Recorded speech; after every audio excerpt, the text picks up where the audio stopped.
Halito, Seth Fairchild see you. Halito, Waddell Hearn Jr. see you. Welcome to the July edition of BTV, or Cuffy Hushy, the Sassafras Month. Yes, and this month we'll talk to a woman who is a literary and academic Choctaw success story. Representatives from the Choctaw Nation made their way to Ireland to attend the unveiling of a sculpture dedicated to the Choctaw people. During the month of July, the Choctaw Nation held 4 elections for council seats that were up. In District 4, incumbent Delton Cox retained his seat with 54% of the votes. District 6 is too close to call at this point, with neither Joe Coley or Jennifer Woods bringing in 51% of the vote. A runoff will be held at a later date. Incumbent Jack Austin Sr. remains the council representative for District 7, taking 75% of the votes. In District 9, Bertie Williams and James Dry were the top 2 finishers in the race and will be in a runoff. For complete details about the elections, check ChoctawNation.com and our Facebook page. The Choctaw Nation was honored with a dedication of the Kindred Spirits sculpture. On Sunday, June 18th, the Choctaw Nation was honored at the dedication of the sculpture Kindred Spirits in Middleton, County Cork, Ireland. Kindred Spirits is a breathtaking sculpture comprised of 9 stainless steel eagle feathers that reach almost 23 feet towards the sky.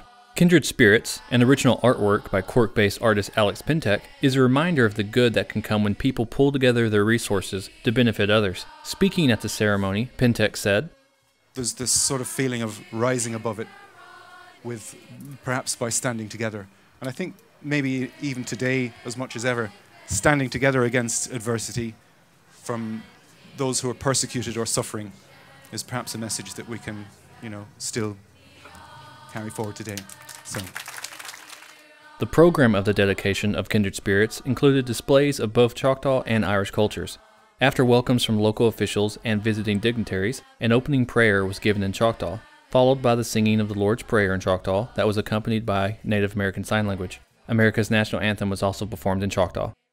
Kindred Spirits is such an appropriate name for this relationship of our people. And we know the story of our tragedy, or the tragedy of all of our people, that we endured and we overcame. We came across the Trail of Tears, and we lost 1/4 of our people. But we knew, soon as we heard of the suffering and hardship of the Irish people, that we knew it was our time to step up and try to help out. That's what really developed our kindred spirit. This is Peyton Guthrie reporting for Biskinik TV. And now Tina Furquain has a story about a Choctaw woman who has found literary success. Devin Mahasua is an endowed professor, a published author, an indigenous food connoisseur, and most importantly, she is Choctaw. What led Devin to her current position as a Cora Lee Beers Prize Professor at the University of Kansas is her thirst for knowledge. We would always go visit the 5 Civilized Tribes Museum, and as a young kid, my dad would take me out there. I thought, what is all this? I want to know more about it. That has really left me with burning curiosity. Devin changed her path of teaching high school science to being a historian and focusing on indigenous people. I knew at TCU in Fort Worth, I knew a couple of professors there in the history department, and one said, "We have 2 scholarships here for Native students. If you're interested in coming here and completely changing what you're doing." I thought, I think I do. I think I want to do that. Drove my U-Haul, my cats, and my dog, and I just jumped into it, both feet, and realized this is very much what I'm interested in. Since then, Devin has gone on to write 16 books. She has written about Choctaw crime and punishment, Cherokee women, and even how to recover our ancestors' gardens. For more information on Devin, please check out the August Biskinik or ChoctawNationOK on YouTube. This is Tina Furquain reporting for BTV. Let's find out what's cooking on Choctaw.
The new Wellness Center is taking shape, and Joseph Jefferson has that and much more on the construction update.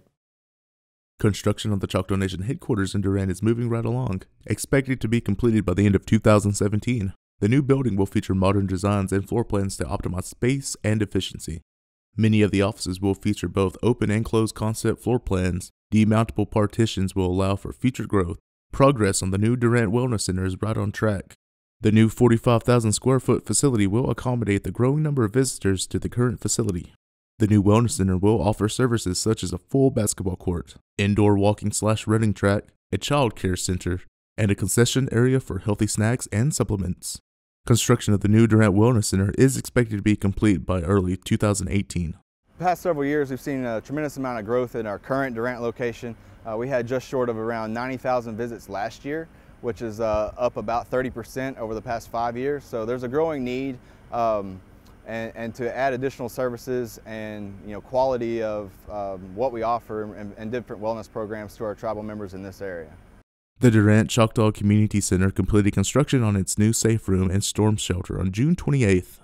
The structure features both an in-ground 150-person capacity shelter and an above-ground safe room that will allow 8 to 10 disabled or wheelchair-bound individuals to seek shelter from inclement weather. The structure features solar-powered lighting for safety and air vents that recirculate air every 2 minutes. This is Joseph Jefferson reporting for BTV. And now let's take a look at what's going on around Choctaw Nation this summer. The Tallahena Healthcare Facility is looking for local farmers to sell their produce at the farmers markets. If you're interested, you can give Peggy Carlton a call, and it's 580-916-9140, and that's extension 83812. There's a Choctaw celebration on Saturday, July 22nd at Alvin Powell Field in Kyoto. Starting at 9:30 a.m. until 2 p.m., there will be Choctaw cultural demonstrations, local artists, food vendors, and more. That sounds like a lot of fun. The 12th annual Boom in the Valley was held on July 3rd at the Capitol grounds in Tuscaloosa. The celebration included fireworks, entertainment, and a 5K run. The event is held by the Choctaw Nation Health Services Group and brings in families from across the area. That's it for this month. Thank you for joining us. Hashiminti pan ichipinsa chiki.